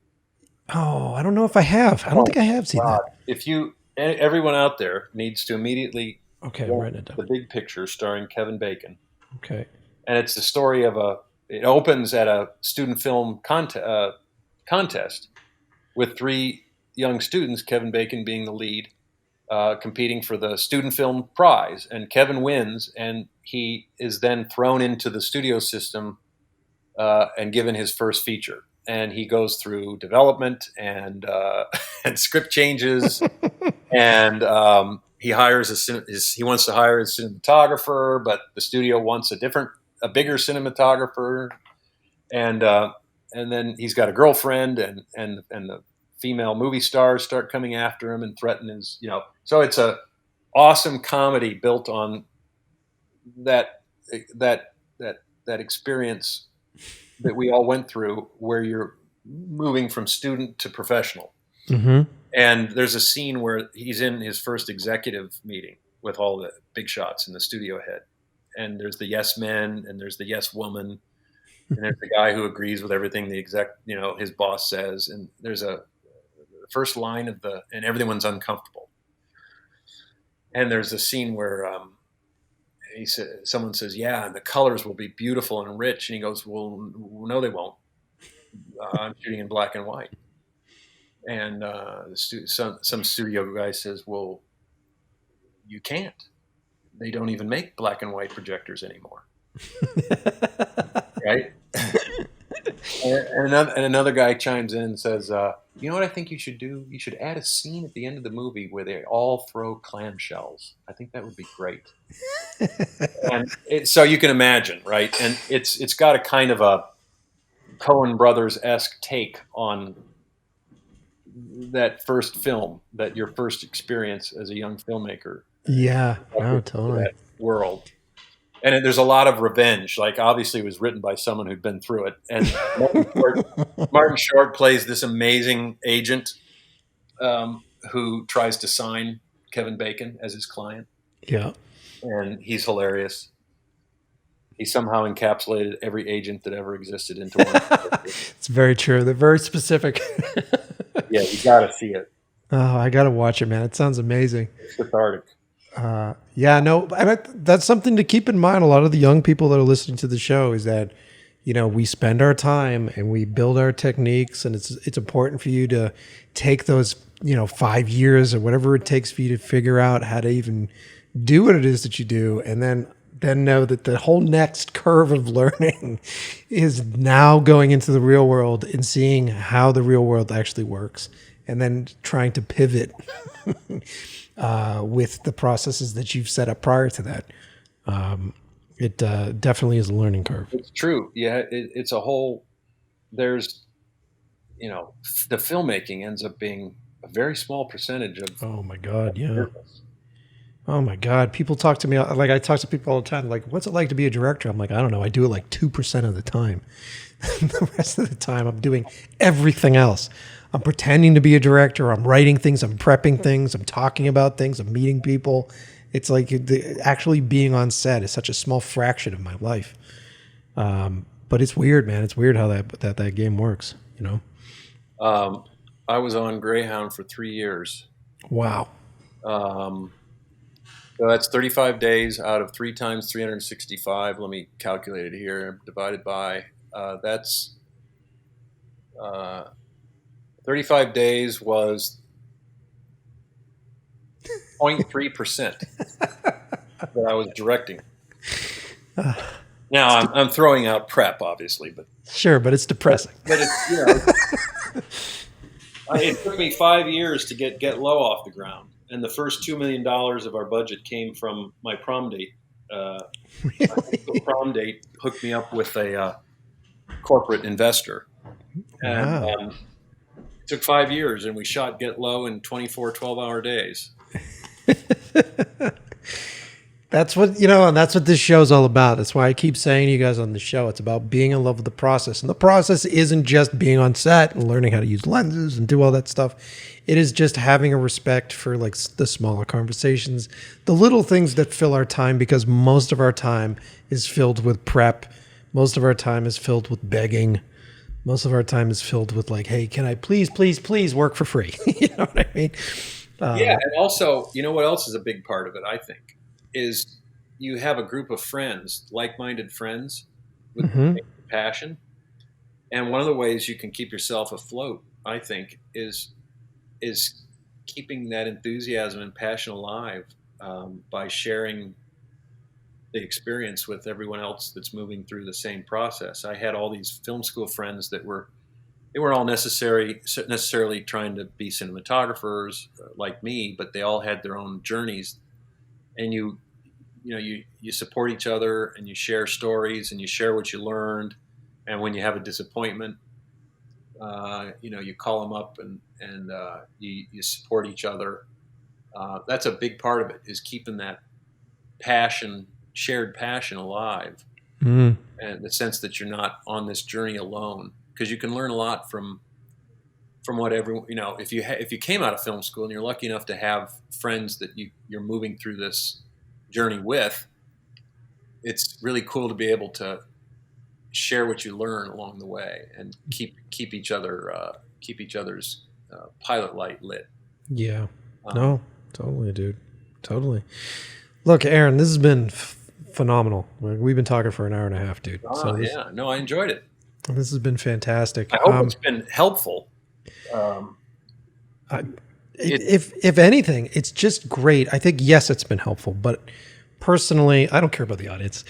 But personally, it's just been really nice to hear your story for that reason, what you were just saying. It's just really nice to hear, that the struggle's real, but also, the fact that you got to work with Tom Hanks, Yeah, it happens. Maybe the best thing to say to wrap it all up is that, like you were saying earlier, there's no pathway. There's no one path. You don't become an assistant and then this and this. You don't become the fire chief, and then there's no one pathway. And so one of the first things young people ask, they say, I don't know what direction to go if I don't know what the steps are, right? Yep. But what I've learned, and my last thought on it, was that the one thing that everyone I know who finally succeeded had in common with each other is that they kept going. Yes. And I know that sounds like an oversimplification, but it shouldn't be underrated that that the people who kept going got there, right? Yep. No, it's 100% true. It's 100% true. And I'll chime in a little bit on the back end of this and just say that the people that listen to the show have heard me say that before, where it's like, you just got to keep throttling. You got to keep going through it. And it's a stamina game. It's an endurance game. And for me, saying that so many times to folks myself, I recently this week ran into a roadblock, like a pretty intense roadblock. And they always come out of nowhere, and you think that you're prepped for them. You think that you're like, look, I've done this before. Okay, that's fine.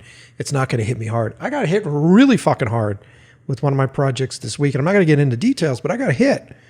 And it hit at such a level of like, fuck it, now I'm depressed. What am I going to do?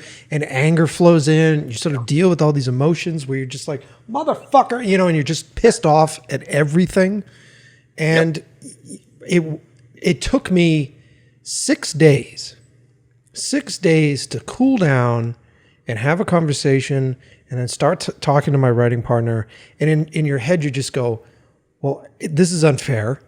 This business is unfair. Everything that's happening is unfair, and this sucks. And I've earned this, and I deserve this thing because of the amount of time that I've done this. And I have every right to emotionally break down and cry about this right now. But then what does that do? And if I give up and if I stop, then I'm done. Then I've wasted 19 years. That's right. I'm done. It's a little bit like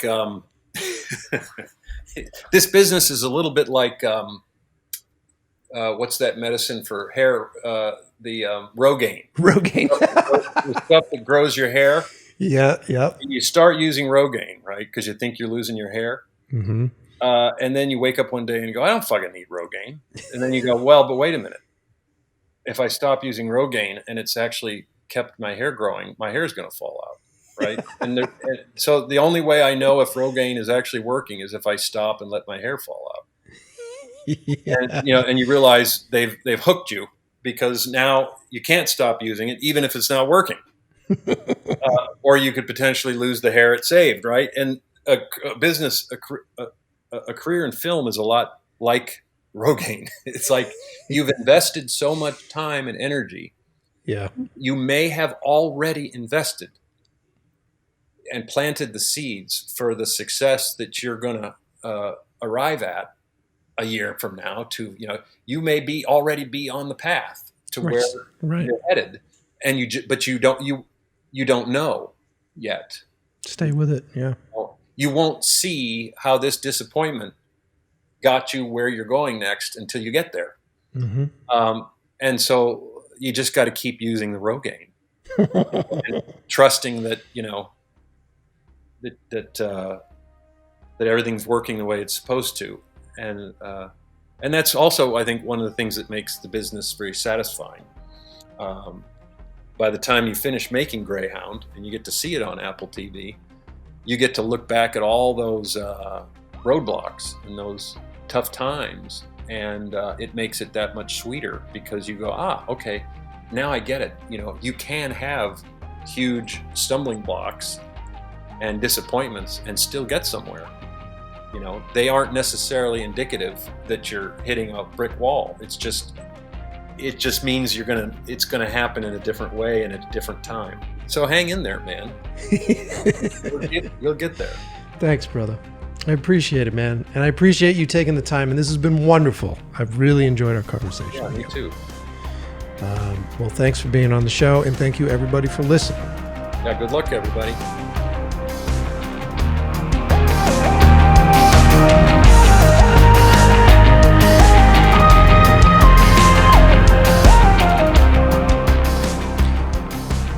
right. Well, there it is. Today's episode I thought was really great. You never know, right?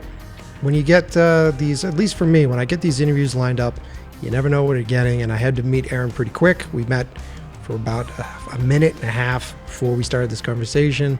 And you could hear us sort of finding our footing. But once we did, man, fucking A. He's a good dude. I really dig him. And I'm inspired by his path to where he's got. Of course, he's a cinematographer at heart, and I'm in love with those guys. So, and I hope you guys learned something, because we tried to be incredibly honest on the show. And him and I were talking after we stopped rolling, and he may come back on the show and get more into it, because he really believes in sharing his stories and sharing his experiences with newcomers, because he wishes that he had it when he was coming up, the same way I do, man. And a lot of folks are like, why would you share all this stuff? Why would you give away your knowledge? Why would you say this stuff? Because it's on us to help the next generation. It's on us to make things a little bit easier so that the work will become better, right? Can you only imagine the evolution of the work if people were helping people up? That's the point, right? This isn't something secret. Like I haven't figured out the process to doing this thing, and I'm not fencing myself into a gated community and it's like, stay out, and I have to hold on to this thing. I found it. Because it never really stays with anybody. I don't care who the fuck you are, right? You could be the best of the best. You could be the leading actor, America's sweetheart, and it's eventually going to leave you. And you're only as good as your last project. And every person involved on films, right? When Tom Hanks was done with Greyhound, he was unemployed. So he goes right back into it again. He's got to find something. He's got to develop something. Same thing with Aaron. Same thing with me. Same thing with anybody that's on the show. And so it's important for those of you listening to really understand that this is the life. It comes with its ups. It comes with its downs. And Aaron said it really well. It's about sticking with it. And I was being honest with you guys when I said I had a rough week. And we've recorded this episode. I'm recording this episode like a week or 2 weeks in advance. So this was 2 weeks ago. I had a rough week, right? And nothing that's really worth reporting on. Nothing that's going to change the course of my career. And it's not going to change whether or not stuff happens. But it was a tough fucking week. And it comes out of nowhere, man. You get that call. And what you're trying to do, without being specific, what you're trying to do is build momentum. That's always whenever you come up with an idea and you write it down and you're ready to make it, you have to build momentum. That's the only way to get anybody attached or interested. It's not only way to get you guys excited about the next episode is I have to keep the momentum up, right? And I don't mind it. I don't mind if the momentum is still moving forward. I don't care if it's moving at a slower pace. It could be moving at a fucking crawl space.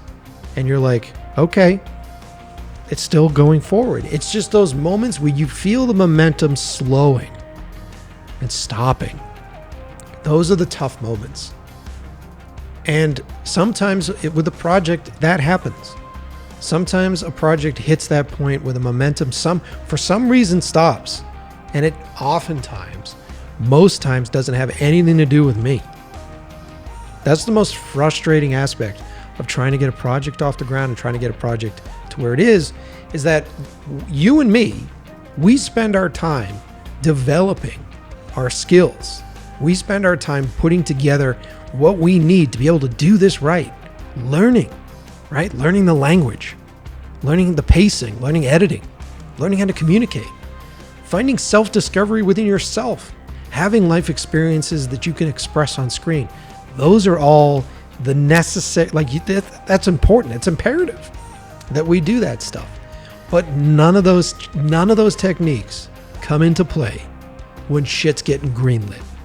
Isn't that insane? So there hits a point where you make stuff and you hand it off to other people, and then they take that fucking thing and they're like, we're going to do this. And then they run with it and you're on the sidelines. That's the hardest part for me as a filmmaker, because I've had my hands in everything.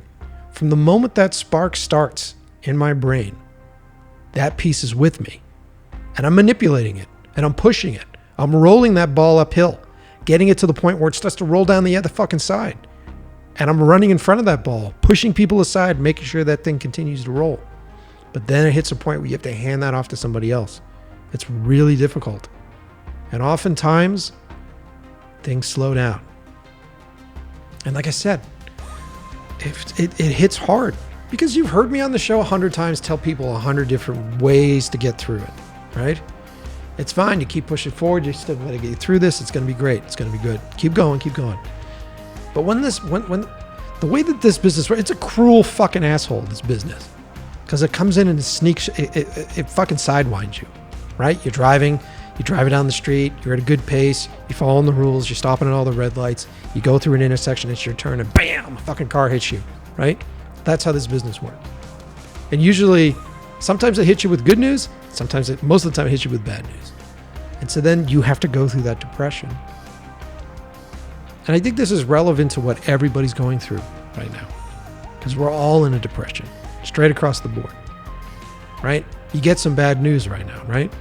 Someone calls you up and says, hey, you didn't get that job that you wanted. Or someone calls you up and says, hey, I'm not going to be able to make it there. Or maybe someone breaks up with you, right? And what the mindset that we're in right now, where everything seems to be really difficult, it's very easy for us to vacuum in all that negative shit around one thing. I didn't get that fucking job, and the world sucks right now, and no one's and then you start to get mad, right? I get that East Coast anger in me, where I start to get fucking mad, and I get irritated, and then I get upset, and then I'm depressed. I'm telling you, man, I'm being honest with you guys so that you know that happens to everybody. It happens to all of us. 6 days of depression. 6 days of it. Pretty intense. But I will say this. I was able to lean on friends, and I was able to lean on fellow creatives, and just talking about a new idea, talking about a new story, and coming up with new stuff, and then realizing that I can now go back into to researching new things and loving new things and getting into that again. I was excited. I was having a conversation earlier today, and I was just like, yep, nope, this is right. And thank fucking God that I was able to do that, because if I gave up, if I turned it all in at that moment, then for what am I going to do? Right? It's unfair. Yeah, it is. But then what? Keep going. That's it, man. That's the theme of today's show. Keep going. Hope you guys liked it. Hope you guys appreciate the honesty. Hope you guys appreciate the show. Like I said, drop me a message on Instagram at Mike Pecci, or on the podcast Instagram at ILWP Pod. That's ILWP Pod. And thank you guys. I love you guys. And I will see you next Tuesday.